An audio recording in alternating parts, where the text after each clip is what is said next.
18번 지상권, 1번이 지상권의 뜻이죠. 건물, 공작물, 수목을 소유하기 위하여 타인 토지를 사용하는 권리 이렇게 되죠. 자, 2번은 283조 지상권의 존속기한이 만료가 됩니다. 존속기한 만료. 지상물이 현존, 갱신 청구할 수 있다. 설정자가 갱신을 원하지 않으면 지상권자는 지상물 매수를 청구할 수 있다. 그거죠. 2번. 3번 지상권이 소멸하면 지상권자는 지상물 수거해야 되죠. 그래서 토지를 원상에 회복해서 반환해야 되죠. 이때 설정자가 지상물 팔아라 매수 청구할 수 있고요. 지상권자는 정당한 이유 없이는 거절하지 못하도록 되어 있죠. 답은 4번이죠. 1년이 아니라 몇 년? 2년 이상 연체죠. 지료를 2년 이상 연체했을 때 지상권 소멸을 청구할 수 있도록 되어 있습니다. 2년입니다. 5번 지난 1회차에서 봤죠? 지상권 양도할 수 있고요. 담보 제공하고 저당권 설정할 수 있으며 토지 임대할 수 있고요. 설정자 동의 따위는 필요가 없으며 금지 특약은 무효다. 양도성은 절대적으로 보장된다. 뭐 그런 것들이 기억나시면 됩니다. 옳은 지문이죠. 틀린 거 4번. 19번 지역권. 지역권은 일단 토지가 타인 토지로부터 편익을 제공받는 권리. 이게 지역권입니다. 사람이 편익을 받는 거. 이거 된다 안 된다? 안 됩니다. 토지가 편익을 받습니다. 이때 편익을 제공받는 땅을 요역지. 자, 요역지는 일필토지 전부여야 되죠. 반면에 편익을 제공하는 토지는 승역지. 일필토지 전부일 수도 있고 일부일 수도 있고요. 요역지와 승역지는 반드시 인접할 필요가 없으며 지역권자나 승역지를 배타적으로 점유하지 않습니다. 그리고 지역권에는 대가지급, 즉 지료, 존속기간, 갱신, 규정이 없다. 이게 지역권 특징이죠. 동그라미 1번 지역권은 승역지를 점유하지 않습니다. 즉 점유를 요건으로 하지 않습니다. 2번 아주 중요하죠. 292조 2항 지역권은 요역지와 분리하여 양도하거나 다른 권리의 목적으로 하지 못한다. 절대로. 강행규정. 요역지와 분리 처분 양도할 수 없다. 절대로. 3번, 4번, 5번. 3번. 통행지역권이라고 되어 있죠. 꼭 유상으로 해야 돼요? 아니죠. 지역권에는 치료에 관한 주규정이 없다 그랬잖아요. 그러니까 요역지와 승역지 소유자 사이의 약정을 통해서 요역지 소유자가 통행지역권을 취득할 때 지역권 설정 계약과 등기만 있으면 성립한다. 치료지급은 요건이 아니다. 이렇게죠. 4번하고 5번은 통행지역권의 시효 취득이죠. 자, 통행지역권을 시효 취득하려면요. 대법원에 할 때 요역지 소유자가 반드시 뭐 해야 돼요? 통로를 개설해야 돼요. 꼭. 그리고 20년간 계속 표현 통행해야 되죠. 그리고 등기해야 되죠. 그래야 통행지역권을 취득하게 됩니다. 꼭 기억하셔야 돼요. 통로 개설이 꼭 필요하다는 거 하고요. 20년 이상 계속 표현돼야 된다고 하는 거예요. 그리고 245조 1항을 준용해서 등기까지 해야만 지역권을 취득합니다. 이렇게 통행지역권을 시효 취득했을 때는 승역지 소유자에게 보상하라는 게 판례죠. 유상입니다. 5번이죠. 통행지역권을 시효 취득한 경우에는 주의투지통행권 219조를 유추하여 지역권자나 승역지 소유자의 손해를 보상하라. 이게 판례입니다. 5번이죠. 틀린 거 4번. 옳은 거 5번. 이렇게 되죠.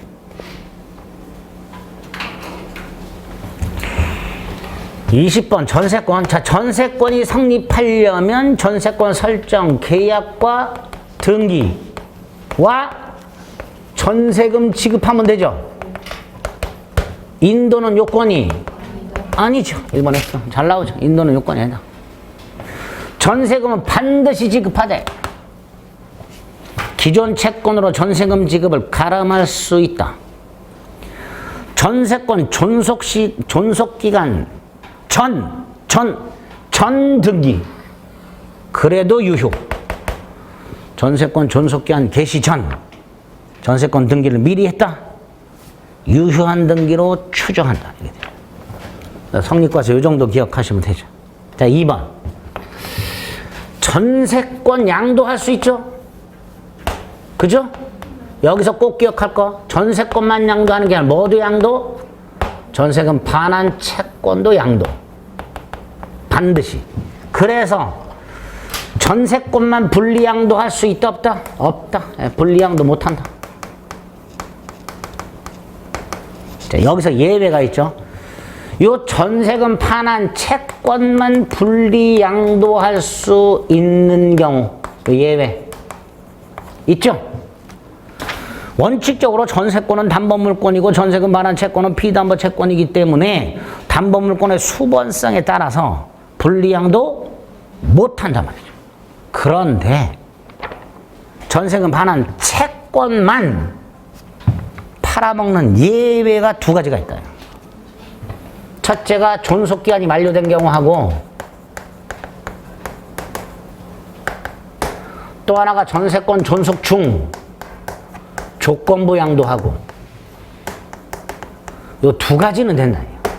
그러니까 조심하자 그랬죠. 전세권 존속 중 전세금 반환 채권만 조건부가 아니라 확정적 양도 된다 안 된다? 이건 안 된다 그랬습니다. 그래서 2번 옳은 지문이죠. 전세권 존속 중 반환 채권만 확정적으로 양도하지 못한다. 옳은 지문. 조건부로 양도할 수 있다.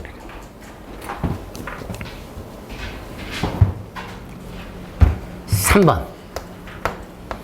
갑소유 건물에 을이 전세권을 갖고 있었는데 목적물이 팔려가지고 소유자가 바뀌었다. 신소유자, 즉 양수인이 각종 권리와 의무를 그대로 승계한다. 전세권은 물권이니까. 따라 3번. 전세권 목적물이 처분된 때 전세권을 설정한 양도인이 아니라 목적물을 양수한 자가 전세권 관계 생기는 권리 의무의 주체가 된다. 이렇게 되겠죠. 그죠? 자, 4번. 전세권자 을이 전세권을 담보로 돈을 빌리고 전세권의 저당권 설정할 수 있죠. 이걸 전세권 저당권이라 한다고 그랬어요. 자, 여기서 첫째. 전세권이 존속기한 만료로 소멸하면 저당권도 당연히 소멸한다. 이렇게 돼요. 전세권이 존속기한 만료로 소멸하면 전세권 저당권도 당연히 소멸한다. 전세권도 소멸하고 저당권도 소멸한다. 두 번째, 여기서 전세권이 소멸한다는 의미는 용익물권이 소멸한다는 뜻입니다. 담보물권의 성격은요, 전세금 돈을 받을 때가 준 속합니다. 구체적으로 이런 의미입니다. 전세권 당연 소멸한다, 옳은 지문이에요. 그런데 그 말의 구체적인 의미는 요거란 말이죠. 그러니까 전세권 소멸한다, 옳은 지문. 용익물권은 소멸하지만 담보물권은 존속한다도 옳은 지문. 이렇게 되는 거예요. 이게 판례 문구예요. 두 번째로 저당권이 소멸한다, 옳은 지문. 근데 이 저당권이 소멸한다는 의미가 뭐냐 도대체? 완전히 소멸한다는 거냐? 아니다. 저당권이 소멸한다는 것은 저당권자는 더 이상 전세권 자체는 저당권을 행사할 수가 없고 전세금 반환 채권에 물상대위할 수 있다는 뜻이다. 그래서 전세권이 소멸하면 저당권도 당연 소멸한다. O. 두 번째, 그 저당권이 소멸한다의 의미. 전세권 자체에는 더 이상 저당권을 행사할 수가 없고 전세금 반환 채권의 물상 대위할 수 있다는 뜻이다. 판례 문구입니다. 그대로 기억하셔야 돼요. 4번 틀렸죠. 그 다음에 5번. 전세권 저당권이 설정됐고 전세권이 존속기간 만료로 소멸했다. 저당권자는 전세금 반환 채권에 물상대위할 수 있다고 그랬죠. 자, 물상대위하는 방법이 뭐예요? 압류지. 근데 압류를 안 했어.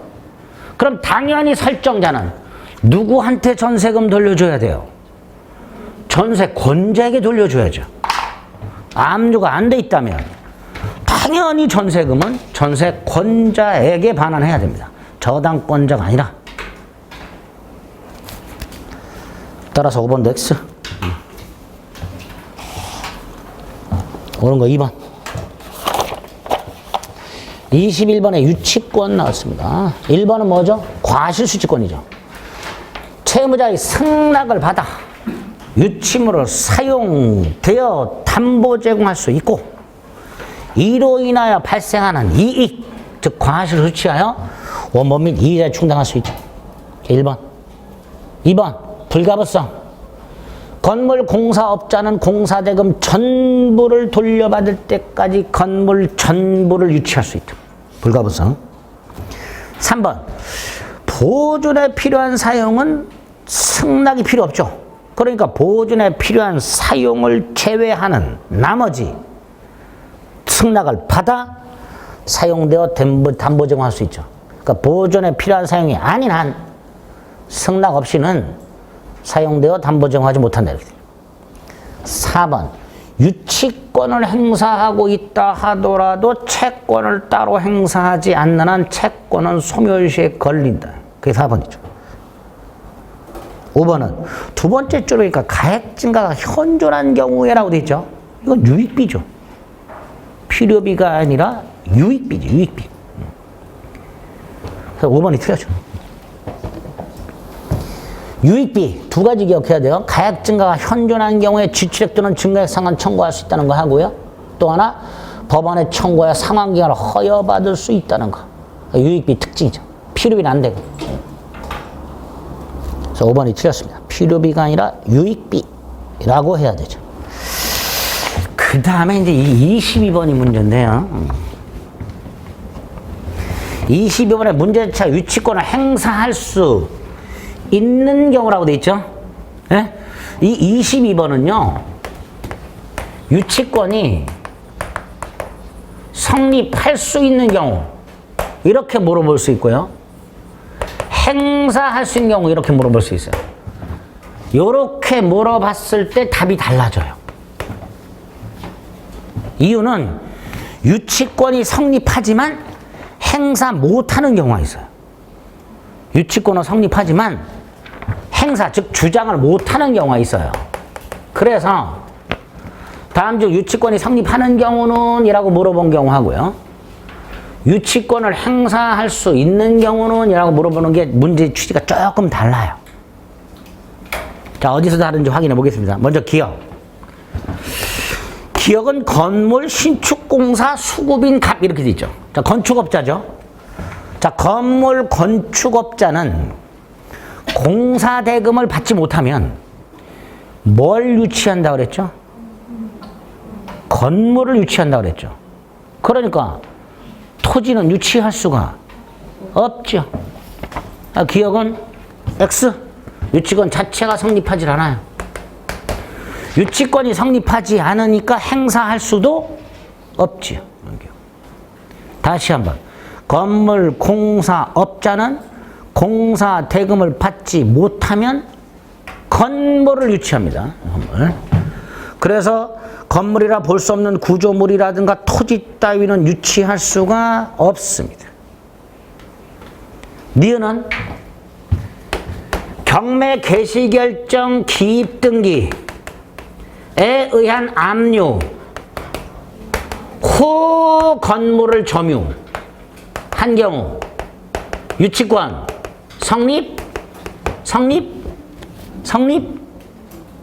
성립해야 안 해요? 성립하죠.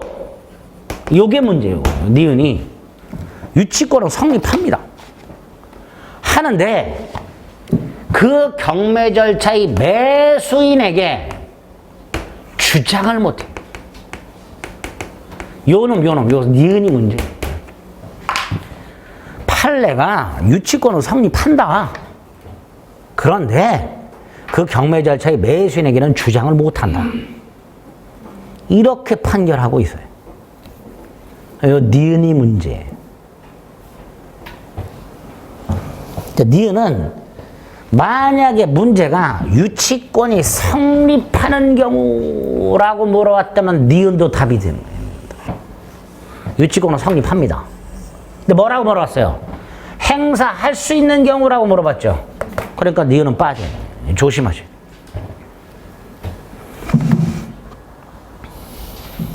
디귿 보니까 두 번째 줄 이행 지체로 인한 손해배상이라고 돼 있죠. 채무 불이행을 이유로 하는 손해배상이죠. 채무 불이행을 이유로 하는 손해배상은 원칙적으로 유치권 안 되죠. 단 그 채무가 공사대금 채무, 임차인이 목적물에 취한 비용, 그걸 임대인이 돌려줘야 될 채무,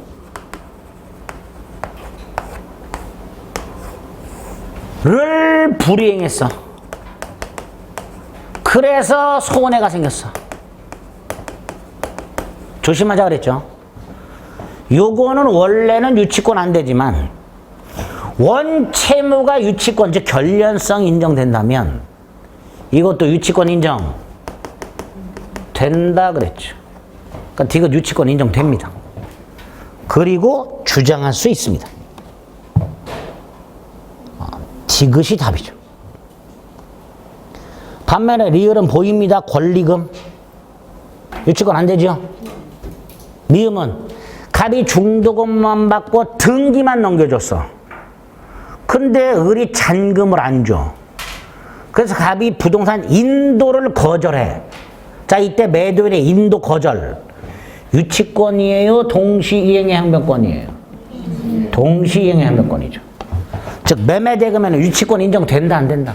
안 된다 그랬습니다. 그러니까 결국 기역, 리을, 미음은 유치권 자체가 성립하지 않는 거고요. 디귿은 성립하지만 그 경락인에게 행사, 주장 못하는 거고요.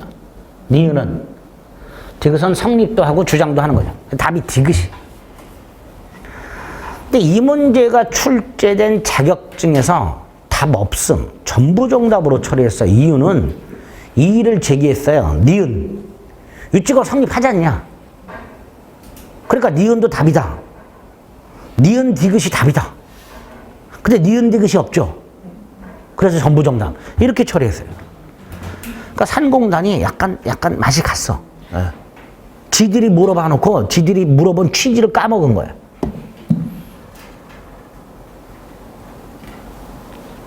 이의 제기한 거는 유치권 성립하는 거 고르라는 거 아니냐 이렇게 이의 제기를 한 거예요.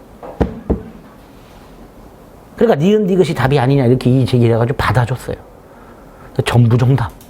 뭐 이렇게 한 문제. 근데 우리는 정확하게 기억합니다. 문제 자체가 성립하는 거 고르는 게 아니라 주장할 수 있는 거 고르는 거예요. 디귿은 답은 디귿만 답입니다. 니은은 유치권은 성립하지만 경락인에게 주장할 수 없는 경우. 이렇게 정확하게 기억해 두셔야 돼요. 우리 시험에서 그렇게 정확하게 나올 거예요. 아시겠죠?